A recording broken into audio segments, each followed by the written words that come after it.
ముజఫర్లోని మణికొండలో అక్రమ కట్టడాల కూల్చివేత కొనసాగుతోంది. దీనికి సంబంధించిన వివరాలు మా ప్రతినిధి నరేందర్ లైవ్ లో అందిస్తారు. Good afternoon Narender. అక్కడ కూల్చివేతలపై స్థానికులు ఏమంటున్నారు? ప్రస్తుతం అక్కడ పరిస్థితి ఎలా ఉంది?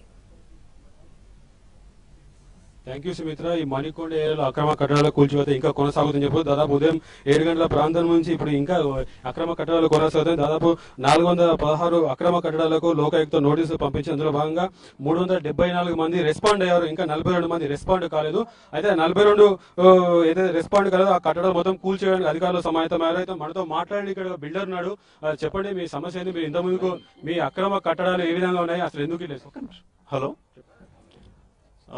నా పేరు మధుసూదన్ అండి. యాక్చువల్లీ ఇక్కడ కన్స్ట్రక్షన్ ఉంది నాకు. సో ఈ బిల్డింగ్ కన్స్ట్రక్షన్ చేస్తున్నాను. సో ఇక్కడ వచ్చేసి మాకు నోటీస్ వచ్చేసి జనవరిలో వీళ్ళు జనవరి 16th 1st of January నాకు నోటీసులు ఇచ్చేస్తారు.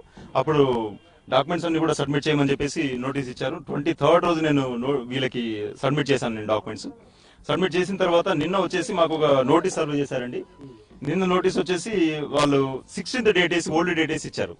7 days లోపు మీకు టైం ఇస్తున్నాము. ఆ 7 days లోపల మీరు ఏదైనా మీరు రెస్పాండ్ కావాలి, otherwise will come and demolish the building అని చెప్పేసి ఇందులో క్లియర్ గా నోటీస్ లో రాసింది ఉంది. అది యాక్చువల్లీ మేము 7 days టైం ఉంది కదా అని అనుకున్నాము. దాని లోపల చూస్తే వరకు 16th అని చెప్పేసి ఓల్డ్ డేట్ ఇచ్చారు. అంటే ఒక కక్ష సాధింపు చర్య ఇది ఏంటో అర్థం కావట్లేదు. ఎందుకు అంటే ఓల్డ్ డేట్ వేసి ఇచ్చి సర్వ్ చేసేసి సెకండ్ డే సర్వ్ చేసిన సెకండ్ డే వచ్చేసి మాకు ఏంది డిమాలిష్ చేయడం అనేది మరి ఎవరికి సమంజసమో ఎందుకు సమంజసమో అర్థం కావట్లేదు. అంటే యాక్చువల్గా ఇది ఇప్పుడు గ్రామ పంచాయతీ కాబట్టి గ్రామ పంచాయతీ G+2 అనుమతి ఉంది. సో మీరు 500 సాధులు కట్టారు. అసలు మీకు తెలియదు ఇది అక్రమ కట్టడం అని? అది గవర్నమెంట్ కూడా దానికి ఎగ్జామ్షన్ ఇచ్చిందండి. BPS అనే ఒక స్కీమ్ తీసింది. ఆ స్కీమ్ కు స్కీమ్ పే చేసుకోవచ్చు అని చెప్పి కూడా ఎగ్జామ్షన్ ఇచ్చింది. మేము 5 years బ్యాక్ మేము పర్మిషన్ తీసుకున్నాము. దాన్ని G+3 కట్టాము. ఆ తర్వాత ఈ BPS స్కీమ్ వచ్చిందని చెప్పేసి ఇంకో 2 floors అంతకుముందు 2 floors ఎక్కువ ఉంది కాబట్టి మేము BPS అప్లై చేసుకున్నాము.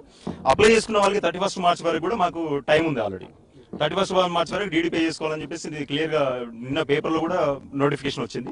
సో దాన్ని పే చేసుకున్నాం అని చెప్పేసి మేము కూడా ప్రిపేర్ అయి ఉన్నాం ఆల్రెడీ. అదండి. అంటే ఎలాంటి సేఫ్టీ మెజర్స్ లేవు కాబట్టి ఇలా కూల్చి వేస్తున్నాం. ఇలాంటి చాలా ఉన్నాయి.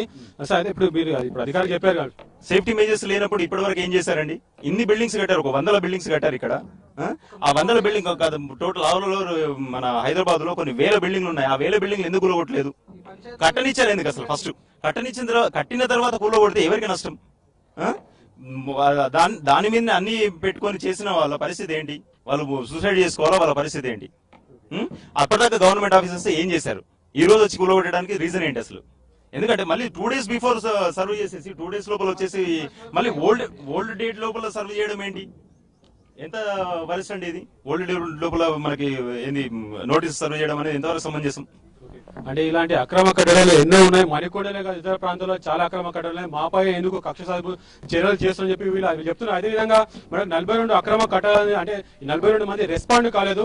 మిగతా 370 మంది రెస్పాండ్ అయ్యారు. కాబట్టి అయితే ఎవరైతే రెస్పాండ్ కాలేదో 42 కట్టడాలను కూల్చేయడానికి అధికారులు సమాయత్తమయ్యారు. ఉదయం నుంచి దాదాపు 3-4 బిల్డింగ్లు ఇక్కడ కూల్చివేశారు. అయితే రేపటి నుంచి కూల్చేత పరంపర కొనసాగుతుందని చెప్పుకోవచ్చు సుమిత్ర.